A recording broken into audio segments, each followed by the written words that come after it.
Hello everyone, welcome back to NG fun learning. आज मैं share करने वाली हूँ after before and between numbers. छोटे बच्चों को आफ्टर बिफोर सिखाने में बहुत प्रॉब्लम आती है, बच्चे बहुत मिस्टेक करते हैं और ये उनके लिए बड़ा कंफ्यूजिंग होता है।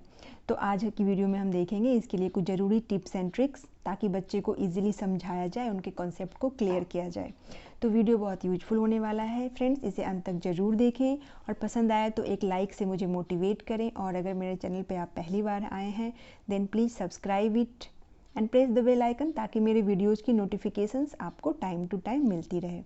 तो चलिए देखते हैं आफ्टर बिफोर सिखाने से पहले कुछ ज़रूरी पॉइंट्स जो बच्चे के साथ हमें क्लियर करना है। पहला पॉइंट है कि फ्रेंड्स, ये ज़रूरी नहीं है कि बच्चे को 1 to 50 या 100 तक काउंटिंग आ जाए तभी हम उसे आफ्टर बिफोर सिखाएं। हम उसे 1 to 20 या 30 तक काउंटिंग आने के बाद भी ये आफ्टर बिफोर इंट्रोड्यूस करवा सकते हैं। तो एज अर्ली एज 120 या 130 तक बच्चा लर्न कर लेता है, देन हम उसे ये कॉन्सेप्ट समझाना शुरू कर सकते हैं। दूसरा पॉइंट है फ्रेंड्स, इसके लिए हमें छोटे छोटे लूप्स बनाना है। अगर 1 to 20 बच्चा जान रहा है तो 1 से 5 तक, 5 to 6 या 30 तक जान चुका है तो आप 1 to 10, देन 10 to 20, इस तरह से 20 to 30, इस तरह से छोटे छोटे लूप बनाकर हम बच्चे को सिखा सकते हैं। छोटे लूप में बच्चा का बार बार एक ही चीज़ को रिवीजन होगा तो उसका कॉन्सेप्ट क्लियर होगा। फिर आता है, उन्हें इसकी मीनिंग क्लियर होनी चाहिए। बच्चे को पता होना चाहिए meaning of after and before. इसके लिए आप कुछ एक ट्रिक अपना सकती हैं आफ्टर बिफोर समझाने के लिए। जैसे आप बच्चे को पार्क में ले गई, देन बच्चों को लाइन में खड़ा करके आप बता सकती हैं आफ्टर मीन्स ये बाद वाला एंड बिफोर मीन्स पहले वाला। या फिर आप कुछ टॉयज़ को खड़े कर सकती हैं, ब्लॉक्स को, किसी टॉयज़ को, और देन पूछ सकती हैं कि इसके आफ्टर यानी ये बाद वाला एंड बिफोर यानी पहले वाला। तो बच्चे को पता होना चाहिए आफ्टर मीन्स बाद एंड बिफोर मीन्स पहले। ये कंसेप्ट क्लियर हो जाए, जब उसे इसकी मीनिंग पता चल जाएगी देन वो कन्फ्यूजन उसका कम हो जाएगा। फिर आता है, हमें बच्चे को पहले आफ्टर सिखानी है, आफ्टर सिखानी है, देन उसे बिफोर सिखाना है। मतलब पहले आफ्टर की प्रैक्टिस करानी है, फिर उसे हमें बिफोर बताना है। आफ्टर थोड़ा इजी होता है, बच्चा सारे बच्चे कैच कर लेते हैं, इजीली समझ जाते हैं। तो फिर बिफोर इंट्रोड्यूस, अगर आफ्टर जान गया तो बिफोर पढ़ाने से फिर थोड़ा बच्चा मोटिवेटेड रहता है और इंटरेस्ट लेकर करता है। तो ये ट्रिक भी बहुत काम करता है कि पहले बच्चे को आफ्टर सिखाना है तब बिफोर पे जाना है। देन सबसे इम्पॉर्टेंट, बच्चे को नंबर लाइंस पे प्रैक्टिस करानी है। इस तरह से अगर 1 to 10 की प्रैक्टिस करा रहे हैं तो इस नंबर लाइन पे आप 10 तक के नंबर्स बना दो, फिर बच्चे से प्रैक्टिस करवाओ तो वो इजीली करेगा और तब समझेगा, कॉन्सेप्ट क्लियर होगा। तो ये हो गया कुछ मेन पॉइंट्स, मतलब जिन पे हमें पहले वर्क करना है, फिर बच्चे से इस तरह से प्रैक्टिस करवानी है। तो इस तरह के टेस्ट शीट बना लीजिए आप। एक नंबर लाइन खींच लिया बच्चा ऊपर में, या आप ही ने खींच दिया, और फिर उसे आफ्टर बिफोर बिटवीन की प्रैक्टिस करनी है। तो अब अगर आफ्टर करना है, पहले हमें आफ्टर की प्रैक्टिस करवानी है, तो आफ्टर के लिए बच्चा देखेगा कि 3, तो नंबर लाइन में 3 कहाँ है। अब 3 के आफ्टर जाना है, तो बच्चे को अगर कॉन्सेप्ट पहले ही पता है, मीनिंग पता है आफ्टर और बिफोर का, तो वो 3 के बाद वाली नंबर को यहाँ लिख देगा, क्योंकि ये आफ्टर है। इसी तरह से 5, नंबर लाइन पे 5 देखेगा और उसके बाद वाली नंबर यहाँ लिख देगा।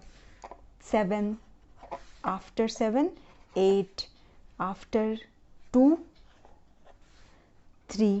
तो इस तरह से बच्चा आफ्टर यानी बाद बढ़ते हुए या फॉरवर्ड काउंटिंग में आता है, तो इस तरह से उसे ये प्रैक्टिस में हो जाएगा और वो फिर नंबर लाइन को देखकर स्टार्टिंग में करेगा। देन हम उसे सिखा देंगे कि अब तुम्हें फर्स्ट डे तो हम उसे बताएंगे कि तुम नंबर लाइन पे वर्क करो, देख कर लिखो। 1-2 दिन के बाद फिर हम उसे कहेंगे कि अब नंबर लाइन के बिना करना है तुम्हें, यानी काउंटिंग करके।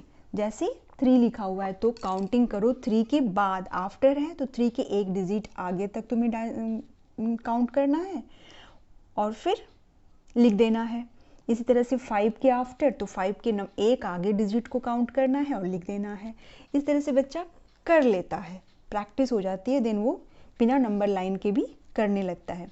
जब आफ्टर थोड़ा कॉन्सेप्ट क्लियर हो गया, देन हम उसे बिफोर इंट्रोड्यूस करवाएंगे। अब बिफोर पहले से उसे पता है कि बिफोर यानी पहले, मीनिंग उसे पता है, बिफोर मीन्स पहले, तो ये भी इजी हो जाएगा उसके लिए।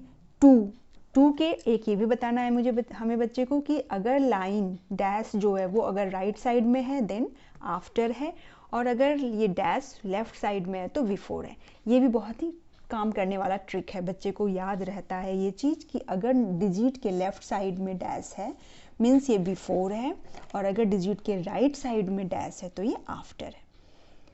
तो इस तरह से आप बिफोर की प्रैक्टिस कैसे करेगा बच्चा, नंबर लाइन बना हुआ है, स्टार्टिंग में नंबर लाइन से ही करवाना है, तो नंबर लाइन बना हुआ है। अब नंबर पे देखिएगा बच्चा 2 कहाँ है, 2 के बैक जाना है अब उसे, पहले तो 1, इसी तरह से 4 के पहले जाना है तो 3, 9 के पहले जाना है 8, 6 से पहले जाना है 5।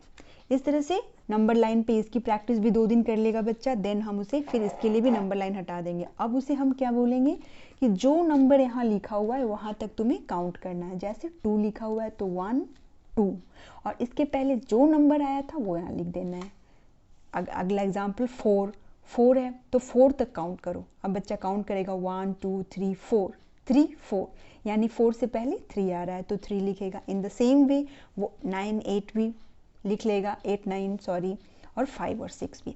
धीरे धीरे उसकी प्रैक्टिस होते जाएगी और फिर इस चीज़ में वो मास्टर हो जाएगा, फ्लुएंसी आ जाएगी। तो बिना काउंटिंग, बाद में ऐसा समय भी आएगा जब वो बिना काउंटिंग किए और बड़े बड़े डिजिट को भी करने लगेगा बाय द प्रैक्टिस।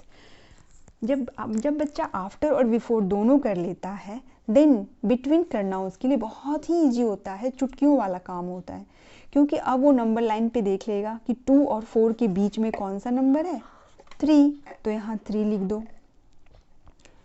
6 और 8 के बीच में कौन सा नंबर है, 7, तो यहाँ 7 लिख दो। इसी तरह से 3 और 5 के बीच में 4, ये नंबर लाइन पे प्रैक्टिस एक दिन हो गई। फिर उसे हम बोलेंगे काउंटिंग करो 3 तक, 1 2 3, तो यहाँ पे 2 आएगा। 3 से 5 तक तो 3 4 5, ऐसे। ये बहुत इजी होता है उसके लिए, ये भी इजी होता है, बस कंफ्यूजन यही होता है बच्चे को बिफोर करने में। तो बिफोर के लिए भी हमें बताना है फ्रेंड कि जो डिजिट लिखा हुआ है पहले तो नंबर लाइन पे करा लेंगे, देन उसे समझाना है कि जिस डिजिट तक का बिफोर लिखना है तुम्हें, उस डिजिट तक तुम्हें काउंटिंग करनी है। जैसे 9 है तो 9 तक तुम्हें काउंटिंग करनी है, और 9 से जस्ट पहले जो नंबर आ रहा है वो यहाँ लिख देना है।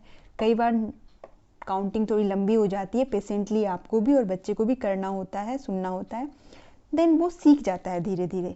पहले वो आप 10 तक की प्रैक्टिस करवा लो, देन 10 to 20, 20 to 30, इस तरह से धीरे धीरे आप आगे बढ़ो।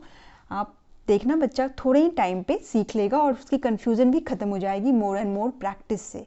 तो इसकी खूब प्रैक्टिस करवाइए और इन कुछ पॉइंट्स को ध्यान में रखिए फ्रेंड्स। आई होप ये वीडियो आपको यूजफुल लगी होगी। यूजफुल लगी तो then please like it, share it and subscribe my channel. Thanks for watching. Bye bye.